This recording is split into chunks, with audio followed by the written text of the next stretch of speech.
getting the things we need to survive wasn't always easy. In the old days, we had to work hard, and we had to work together. And sometimes it didn't matter how hard we tried.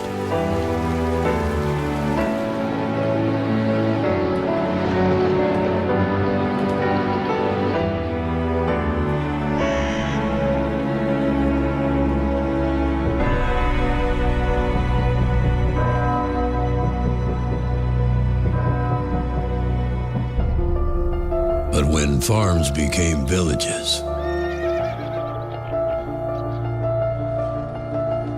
and villages became towns, and towns became cities,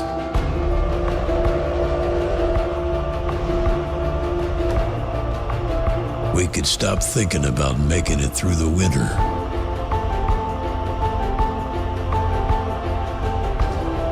and start thinking about other things.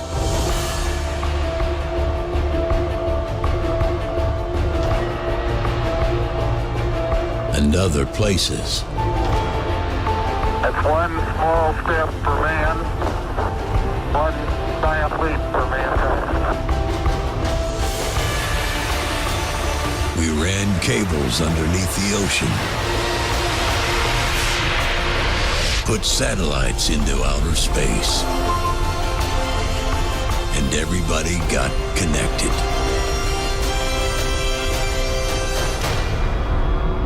But as everything was advancing, we were becoming dependent on a new resource. You see, today, for the whole thing to work, it needs electricity. We need electricity to pump the gas that moves our tractors through the field and our trucks down the road. We need electricity to run our factories, to power our supermarkets, and to do the simple things that make a house feel like home. We need electricity to control and pump the water we drink, to synthesize our medicine, put gas into our cars, and to light up all of the handheld modern technology that we've come to depend on.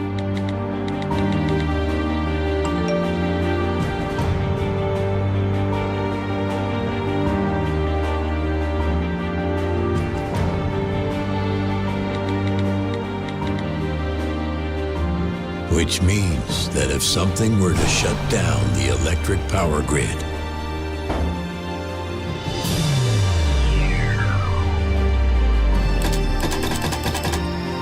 we, the people of the modern world, would find ourselves suddenly without the most basic things we need to survive.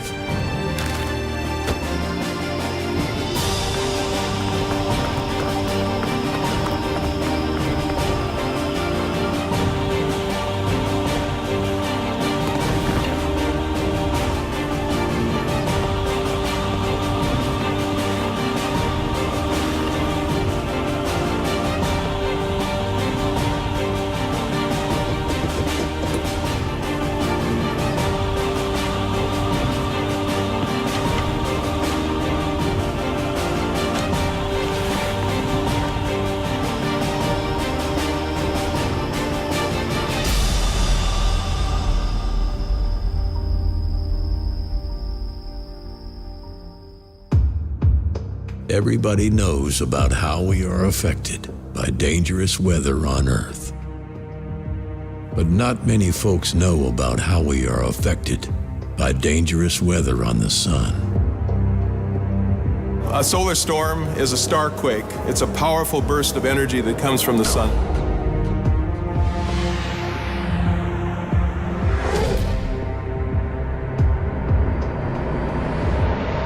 In the mid-19th century, we had the Carrington incident, which was a huge space weather impact on Earth. Literally the only electric technology that existed at that time was the telegraph system. There were sparks flying from the telegraph systems. Fires broke out. The new thing is not the space weather. The new thing is that modern society is so extremely dependent on electricity. Big storms like the 1859 storm are going to have continent-wide and planet-wide laydowns and impacts. The power grid could be knocked out for days, weeks, possibly months, even years. Well, you can't go to the transformer shop and buy new ones. You have to build them, and that takes several months, a year perhaps. The probability of a powerful storm occurring, let's say within the next decade, is quite high. We know it's going to happen, but we don't know exactly when. And the sun isn't the only threat to our electric grid. In the old days, a terrorist attack meant Butch Cassidy was holding up the Union Pacific again. But in the modern world, the size and scope of terrorist attacks have been increasing. Nuclear technology is proliferating, and unstable nations or terrorists who get access to it can create something called an electromagnetic pulse, or an EMP. And a nuclear EMP is accomplished by detonating a nuclear device 20 kilometers and higher in the atmosphere. The effect of it is much more severe than a normal nuclear attack. That same single device that might devastate a portion of a city can impact a continent-sized area. A comparatively small country or comparatively small group could cause massive disruption. If there were an enemy that wanted to bring harm to the U.S., it doesn't take much to bring down the grid using an EMP. By using a single nuclear EMP, our enemies could shut down a large part of our grid. But even without using a nuclear weapon, they could cause serious damage. We now have weapons that can create an electromagnetic pulse, which you can carry around in a suitcase. A non-nuclear EMP, if directed at critical nodes of infrastructure, could also create very unfavorable cascading effects. And our grid can even be attacked without using any physical weapon at all. Theoretically, a terrorist would be able to sit with his or her personal computer in France and take control over the Swedish grid. EMP, space weather, cyber, severe terrestrial weather, earthquakes. We're talking about hazards that could bring down large areas of the power grid for long durations. Societies, as we know them, cannot survive those kinds of outages. Whatever the cause, if the power goes out and doesn't come back on, just about everything in the modern world would stop working. If we lose power for a few hours, it's kind of fun when people light candles. If you're without power for weeks or months or years, imagine years, it's almost inconceivable in the modern society. We open the faucet and we expect water coming out. It will not work. And then after a few days, the sewage will build up. You will not be able to stay at home. Entire distribution networks for food and medicine and everything that an advanced society takes for granted every day. Hospitals will go down. Transportation will go down. Every gas pump runs on electricity. The breakdown of civilized society as we know it would be very rapid. If we don't have electricity for several days or weeks, well, modern society more or less collapses. This threat of both EMP and geomagnetic storms has been studied by the Congressional EMP Commission. As Chairman Graham noted, this is one of the few threats that could cause the military defeat of the United States. If the EMP Commission is correct, if the reports from DOD, from Federal Energy and Regulatory Commission, National Academy of Sciences, NASA, just to name a few, if those reports are all correct, then this represents a very grave danger to our society and our civilization. There's too much talk about, well, we mustn't worry the people about this sort of thing. That's precisely what we need to do.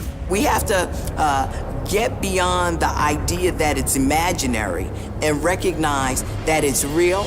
It's always hard to imagine at any one time that our peaceful and ordered existence is going to come under threat. When you look back at those times when they did come under threat, invariably, or almost invariably, they were not predicted long in advance.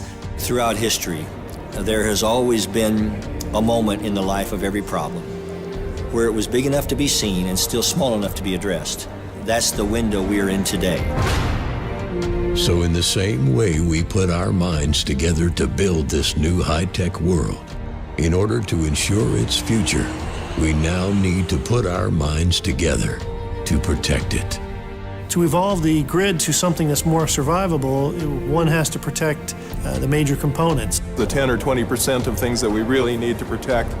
And then, of course, finding the engineering solution to achieve that kind of blocking technology. The government has got to also coordinate so that everybody knows what they're meant to do when one of these events happens. This is not rocket science. It's not fear-mongering. It's being sensible about where we buy down risk against this whole class of threats. We understand the danger. It's fairly forthright to address it. The cost isn't out of range at all.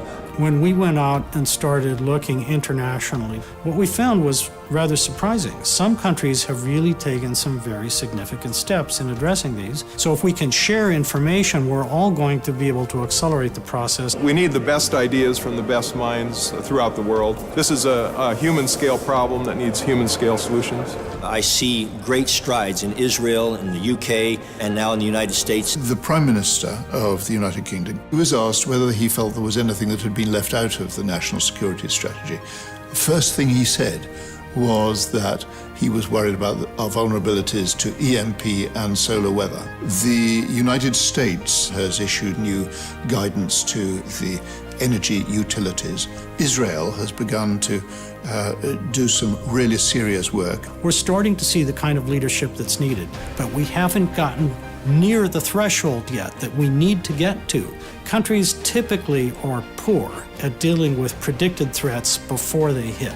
When you deal with threats of this magnitude, when you deal with threats that could bring down the foundation of modern society, you cannot tolerate even the first example of the threat. We have to use our imagination. We have to find a way to invest now in the tools that we're going to need when one of these threats happens. This is the only time when those tools can be built and put in place.